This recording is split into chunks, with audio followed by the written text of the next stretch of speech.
अस्सलाम वालेकुम students, welcome to chemistry सीखो। इस वीडियो में हम लोग डिस्कशन करेंगे वैलेंसी के बारे में और इसके साथ साथ ऑक्सीडेशन स्टेट के बारे में। ठीक है, तो ये भी एक तरह की पीरियोडिक प्रॉपर्टीज़ है जो एक टाइम इंटरवल के बाद पीरियोडिकली रिपीटेड होती है या चेंज होती है। ठीक है ना। तो वैलेंसी क्या होती है? देखिए, इन जनरल हम लोग वैलेंसी को बोलते हैं combining capacity of any atom. ठीक है, कंबाइनिंग कैपेसिटी ऑफ एटम, कितना एटम किसी चीज़ से कंबाइन कर सकता है, इसको हम लोग बोलते हैं कंबाइनिंग कैपेसिटी। जैसे फॉर एग्जांपल हम बात करें तो हमारे पास एक छोटा सा मॉलिक्यूल है जिसका नाम मीथेन होता है, CH4। ठीक है, तो अगर हम कार्बन को देखें तो कार्बन जो है हमारा 4 हाइड्रोजन से जुड़ा हुआ है। ठीक है, तो इसका मतलब ये हुआ कि कार्बन की जो कंबाइनिंग कैपेसिटी होती है वो कितनी होती है? 4 होती है। ठीक है ना। इसी कंबाइनिंग कैपेसिटी को हम लोग क्या बोलते हैं? वैलेंसी बोलते हैं। ठीक है, अगर हम न्यूमेरिकली इसकी बात करें तो वैलेंसी को और भी तरीके से डिफाइन किया जा सकता है, जैसे कि number of electrons present in outermost shell. ठीक है ना, present in outermost shell, जो भी एटम है उसके सबसे आखिरी वाले शेल में जितने भी इलेक्ट्रॉन्स होते हैं उनको हम लोग वैलेंसी बोल सकते हैं। ठीक है ना। इसीलिए आउटर मोस्ट शेल को ना कभी कभी वैलेंस शेल भी बोला जाता है। यही रीज़न है, क्योंकि वो वैलेंसी को डिटरमाइन करता है। ठीक है ना। जैसे फॉर एग्जांपल अगर हम बात करें किसी के आउटर मोस्ट में 1 इलेक्ट्रॉन है तो उसकी वैलेंसी क्या हो जाएगी? 1 हो जाएगी। किसी में 2 इलेक्ट्रॉन्स है तो उसकी वैलेंसी क्या हो जाएगी? 2 हो जाएगी। ठीक है, इस तरह से हमारे पास कंडीशंस आती हैं। ठीक है, अब इसमें कंडीशन ये भी इम्पॉर्टेंट आती है कि अगर 4 से ज़्यादा इलेक्ट्रॉन्स हो जाते हैं, ठीक है, तो इस केस में वैलेंसी जो है 2 तरह से आने लगती है। जैसे फॉर एग्जांपल अगर हम बात करें, हमारे पास एक ग्रुप है। ठीक है ना, ग्रुप फर्स्ट, इधर हम ले लेते हैं ग्रुप सेकंड को, इधर हम ले लेते हैं ग्रुप 13, ग्रुप 14, 15, 16, 17 और 18। हम इन ग्रुप्स को आपस में कंपेयर करें तो हम अगर नंबर ऑफ़ वैलेंस इलेक्ट्रॉन देखें तो नंबर ऑफ़ वैलेंस इलेक्ट्रॉन की बात करें तो ग्रुप वन में हमारे पास 1 वैलेंस इलेक्ट्रॉन होता है। ठीक है, इसमें 2 होता है, इसमें 3 होता है, ग्रुप 14 में 4 होता है, ग्रुप 15 में 5, 16 में 6, 17 में 7 और 18 में 8। ये नंबर ऑफ़ वैलेंस इलेक्ट्रॉन होते हैं। ठीक, अब वैलेंसी की बात की जाए तो ग्रुप फर्स्ट की जो वैलेंसी होती है वो क्या होती है? 1 होती है। ठीक है, ग्रुप 2 की 2 होती है, 13 की 3, 14 की 4। जैसे ही 4 तक पहुंचता है इसके बाद जो है हम लोग क्या करते हैं, इसकी वैलेंसी 5 तो हम लिख सकते हैं, लेकिन इसके साथ साथ इसकी एक और वैलेंसी शो होने लगती है जो कि होती है 3। तो इसकी दो दो वैलेंसी हो सकती है। ठीक है ना, एक 3 और एक 5। ऐसे ही ग्रुप 16 की बात करें तो हमको क्या मिलेंगे? 2 और 6। ग्रुप 17 की बात करें तो 1 और 7। और ग्रुप 18 की बात करें तो 0 या फिर 8। ठीक है ना, तो ये दोनों वैलेंसी मिल सकती है। अब यहाँ पर दो दो वैलेंसी आ रही है तो इसमें क्वेश्चन आता है कि कौन सी सही होगी। ठीक है, तो ये जो वैलेंसी का जो पार्ट है ये डिपेंड करता है कि किस तरह का कंपाउंड बन रहा है या किस तरह की कंबाइनिंग कैपेसिटी कोई एटम दिखा रहा है। ठीक है, इन जनरल हम लोग कहते हैं कि ग्रुप 15 की वैलेंसी 3 होती है, 16 की 2 होती है, 17 की 1 होती है और 18 की 0 होती है। ऐसा इसलिए कहा जाता है क्योंकि 3 से जुड़ना आसान है, 5 से जुड़ना मुश्किल है। जैसे मान ली कोई एक्स स्पीशीज़ है, उसको 5 से जुड़ना पड़े, या कोई एक स्पीशीज़ है जिसको 3 से जुड़ना पड़े। ठीक है ना, तो 3 से जुड़ना इजी होगा, 5 से थोड़ा सा मुश्किल आता है। ठीक है, क्योंकि इलेक्ट्रॉन ज़्यादा हो जाते हैं तो फोर्स ऑफ रिपल्शन भी बढ़ जाता है, इस वजह से ये सब प्रॉब्लम्स आती हैं। ठीक है, इसीलिए तो अगर हम इनको एनालाइज करें इन फॉर्म ऑफ ट्रेंड तो हम नोटिस क्या कर रहे हैं कि हमने ग्रुप में देखिए, ग्रुप से लेफ़्ट टू राइट हुए।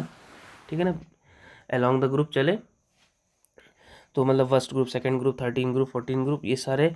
तो यहाँ पर हमने क्या नोटिस किया कि पहले इंक्रीज़ करती है वैलेंसी, देन उसके बाद क्या करती है? डिक्रीज़ करने लगती है।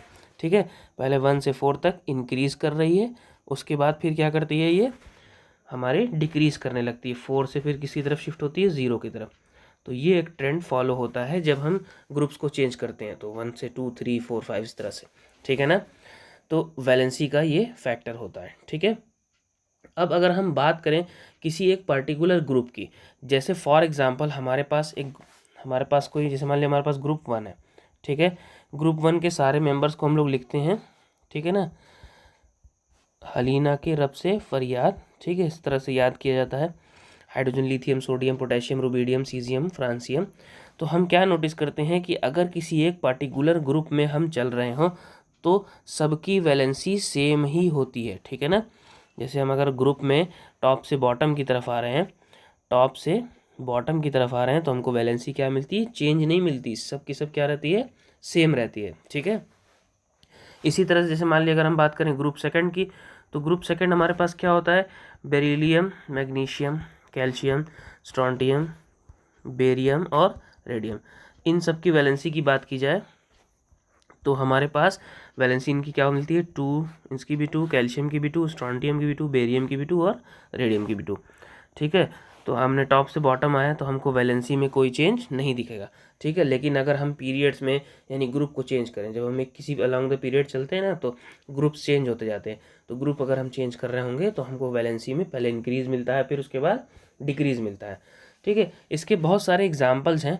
जैसे अगर हम किसी कंपाउंड का एग्जाम्पल लें, जैसे फॉर एग्जाम्पल हमने लिथियम ऑक्साइड की बात की, इसके बाद फिर हमने मान लीजिए कि हमने सल्फ़र ऑक्साइड की बात की, ठीक है ना। इन दोनों केसेस में हम वैलेंसी के बारे में इंफॉर्मेशन निकाल सकते हैं। जैसे ऑक्सीजन की कंबाइनिंग कैपेसिटी क्या है, 2 है, ठीक है, और यहाँ पर सल्फ़र की कंबाइनिंग कैपेसिटी क्या है, 3 है। तो ये जो है हमारा वैलेंसी को डिटरमाइन कर रहा है, ठीक है ना।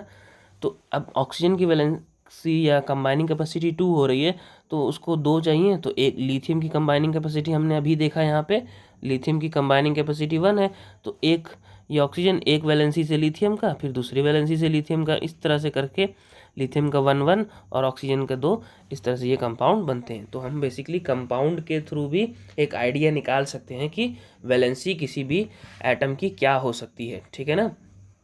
अब इसके बाद अगर हम बात करें कि ऑक्सीडेशन स्टेट क्या होता है, ठीक है, तो देखिए हम आपको समझाते हैं। ऑक्सीडेशन स्टेट बेसिकली जो है ना, एक तरह से वैलेंसी की ही बात हो रही होती है, ठीक है। वैलेंसी जो है थोड़ा सा ओल्ड कॉन्सेप्ट है, आजकल ऑक्सीडेशन स्टेट या ऑक्सीडेशन नंबर भी इसको बोलते हैं, स्टेट भी बोलते हैं या फिर नंबर भी बोलते हैं। इसके बारे में ज़्यादा डिस्कशन होता है क्योंकि ये एक्यूरेटली एग्जैक्टली हमको समझा देता है किसी भी चीज़ की कंबाइनिंग कैपेसिटी, और साथ ही साथ ये भी बता देता है कि वो चीज़ इलेक्ट्रॉन को दे रही है या फिर एक्सेप्ट कर रही है, ठीक है ना। हमने पढ़ा अभी कि सारे मेटल्स जो होते हैं इलेक्ट्रॉन को डोनेट करना चाहते हैं, ठीक है, और नॉन मेटल्स इलेक्ट्रॉन को एक्सेप्ट करना चाहते हैं। तो हम ऑक्सीडेशन स्टेट के थ्रू ये भी हम मेंशन कर सकते हैं। जैसे फॉर एग्जांपल हम बात करें सोडियम की, ठीक है, सोडियम की वैलेंसी क्या होती है, 1 होती है। अगर हम क्लोरीन की बात करें तो इसकी वैलेंसी भी 1 होती है, ठीक है। अब हम सिर्फ वैलेंसी को देख के ये नहीं बता सकते कि ये इलेक्ट्रॉन का एक्सेप्टर होगा, ठीक है ना, यह इलेक्ट्रॉन को एक्सेप्ट करना चाहेगा या ये इलेक्ट्रॉन को डोनेट करना चाहेगा। हम इसके बारे में कोई भी चीज़ें नहीं स्पेसिफाई कर सकते। लेकिन अगर हम इसी चीज़ को ऑक्सीडेशन स्टेट के फॉर्म में लिखें तो हम बेसिकली अंदाज़ा लगा सकते हैं कि ये चीज़ इलेक्ट्रॉन को निकाल रही है यानी दे रही है, डोनेट कर रही है या एक्सेप्ट कर रही है। जैसे सोडियम की जो ऑक्सीडेशन स्टेट होती है वो होती है +1, और क्लोरीन की जो ऑक्सीडेशन स्टेट होती है वो क्या होती है, -1, ठीक है ना। वैलेंसी दोनों की सेम है लेकिन ऑक्सीडेशन स्टेट इसका +1 है, इसका -1 है। तो ये कंप्लीट इन्फॉर्मेशन दे रहा है कि सोडियम 1 इलेक्ट्रॉन को क्या करेगा, लूज़ करेगा या डोनेट करेगा, ठीक है ना, लूज़ कर देगा या डोनेट कर देगा। और क्लोरीन क्या कह रहा है कि इसके -1 है, इसका मतलब ये एक इलेक्ट्रॉन को क्या कर रहा है, एक्सेप्ट कर रहा है, ठीक है, ये क्या कर रहा है, इलेक्ट्रॉन को एक्सेप्ट कर रहा है, ठीक है ना। तो ऑक्सीडेशन स्टेट एक नया कॉन्सेप्ट है। अच्छा, अगर हम इसको डिफाइन करें तो हम ये कह सकते हैं कि ऑक्सीडेशन स्टेट या नंबर जो है वो क्या होता है, charge acquired by any atom होता है, ठीक है ना, charge acquired by any atom. किसी एक एटम के ज़रिए या के द्वारा जो चार्ज एक्वायर किया जाता है उसको हम लोग बोलते हैं क्या, ऑक्सीडेशन स्टेट, ठीक है ना। होता वो वैलेंसी के इक्वल ही होता है, लेकिन वो हमको एक कंप्लीट इन्फॉर्मेशन बता देता है पकड़ के कि भाई ये इलेक्ट्रॉन को लूज़ कर रहा होगा या इलेक्ट्रॉन को क्या कर रहा होगा, एक्सेप्ट कर रहा होगा। इसीलिए आजकल मॉडर्न टाइम में वैलेंसी से ज़्यादा यूज़ हमारा किसका होता है, ऑक्सीडेशन स्टेट का होता है, ठीक है। तो ये था हमारा ऑक्सीडेशन स्टेट। अगर हम इसको अब ग्रुप्स में या पीरियड्स में देखें तो समझते हैं हम। जैसे फॉर एग्जांपल हम ले लेते हैं किसका, एक पीरियड नंबर सेकंड ले लेते हैं, ठीक है। पीरियड नंबर सेकंड में क्या क्या होता है, lithium, beryllium, boron, carbon, nitrogen, oxygen, fluorine and neon, ठीक है, ये पीरियड सेकंड है। ठीक, लिथियम की बात की थी तो हमको वैलेंसी क्या मिल रही थी 1, बेरिलियम की क्या मिल रही थी 2, बोरॉन की 3, कार्बन की 4। यहाँ हम मेंशन भी कर देते हैं कि ये वैलेंसी है। ठीक है, ये क्या है हमारी वैलेंसी। तो इसकी नाइट्रोजन की क्या हो रही थी 3, देन ऑक्सीजन की 2, देन फ्लोरीन की 1, देन नियॉन की 0। अब कन्फ्यूज़न आ सकता है कि नहीं कि लिथियम फ्लोरीन की दोनों की 1 1 है, बेरिलियम और ऑक्सीजन दोनों की 2 2 है। ठीक है, तो ये ओवरकम करने के लिए भी हम इसका ऑक्सीडेशन स्टेट की तरह यूज़ कर सकते हैं। ठीक है, ऑक्सीडेशन स्टेट का यूज़ करते हैं ताकि हमको डिफ्रेंशिएट कर सकें। ठीक है, और ऑक्सीडेशन स्टेट बेसिकली हमको ये भी बता देता है कि इलेक्ट्रॉन लूज़ करेगा या फिर डोन एक्सेप्ट करेगा। तो लिथियम की +1, बेरिलियम की होती है +2 ऑक्सीडेशन स्टेट, बोरॉन की +3, कार्बन की ± दोनों हो सकती है। ठीक है, ± इसलिए दोनों हो सकती है क्योंकि ये डिपेंड करेगा कि कंपाउंड कैसा है। ठीक है ना, कंपाउंड कैसा है इसके ऊपर डिपेंड करेगा। ठीक है, कंपाउंड डिपेंडेंट होता है। जैसे एग्जांपल अगर आप लेना चाहें, जैसे हमारे पास है CH4 और हमारे पास है CO2। ठीक है, अगर हम CH4 की बात करें तो इस केस में हमको कार्बन की मिलती है -4 ऑक्सीडेशन स्टेट, और अगर हम इसकी बात करें तो हमको यहाँ पे क्या मिलती है +4 मिलती है। तो ये कंपाउंड डिपेंडेंट चीज़ें हैं। ठीक है ना, तो इसके ऊपर हम लोग बहुत डिटेल में रेडॉक्स रिएक्शन एक चैप्टर है आपका, उसमें हम लोग इसके ऊपर ज़्यादा डिस्कशन करेंगे। ठीक है ना, फिलहाल आते हैं इधर। तो नाइट्रोजन की क्या होती है -3, ऑक्सीजन की -2, फ्लोरीन की -1, फ्लोरीन की -1 और नियॉन की 0। तो इस माइनस लगने से अब हमको ये पता चल रहा है कि ये सारे इलेक्ट्रॉन एक्सेप्टर्स की तरह बिहेव करेंगे। ठीक है, और इधर प्लस लगने की वजह से क्या पता चल रहा है कि ये इलेक्ट्रॉन डोनर की तरह बिहेव करते हैं। तो हमको एक कंप्लीट इन्फॉर्मेशन ऑक्सीडेशन स्टेट के थ्रू मिल जाती है। ठीक है, तो इस वीडियो में बस इतना ही। So thanks for watching. अगर कोई क्वेश्चन हो, कोई डाउट हो तो कमेंट सेक्शन में ज़रूर पूछिएगा। ठीक है, अब ये जो हमारा चैप्टर था classification of element and periodicity in properties, ये ख़त्म हो गया। ठीक है, ये लास्ट टॉपिक थी इस चैप्टर की। अब इसके बाद इसकी मोस्ट इंपॉर्टेंट चैप्टर हम लोग शुरू करेंगे जिसका नाम है chemical bonding and molecular structure. तो चैनल को लाइक करें, सब्सक्राइब करें और शेयर करें ताकि सपोर्ट मिलता रहे। ठीक है, थैंक यू।